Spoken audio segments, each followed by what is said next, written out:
எங்கள் தலைவர் சொன்னார் தேர்தலுக்கு முன்பு எம்எல்ஏ சீட்டு கொடுத்த பிறகு ஒவ்வொரு இன்டர்வியூ சொன்னார். என்ன சொன்னார்னா, இங்க பணம் வச்சிருக்கவங்க சரி, பணங்கள் யாரும் ₹1 செலவு பண்ணாதீங்க தேர்தல்ல. மக்கள் நம்ம ஜெயிக்க வைக்கிறாங்களோ இல்லையோ, ஆனால் மக்களிடம் நம்ம உண்மையா இருக்கணும், ஒரு மாற்றத்தை உருவாக்கணும். காய்கறியை வாங்குவதை போல ஒவ்வொரு ஓட்டையும் விலை கொடுத்து வாங்கக்கூடிய கலாச்சாரத்தை ஒழித்தது எங்களோட தலைவர். இதை உறுதியாக சொல்லுகிறோம், நெஞ்ச நிமிர்த்தி நேர்மையாக சொல்லுகிறோம்.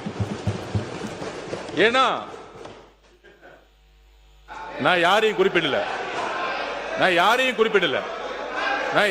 குறிப்பிடல. தொடர்ந்து பேசுங்க.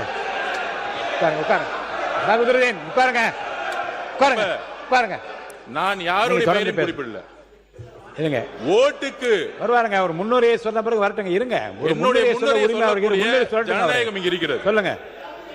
ஓட்டுக்கு பணம் கொடுக்கக்கூடிய கலாச்சாரத்தை தூக்கி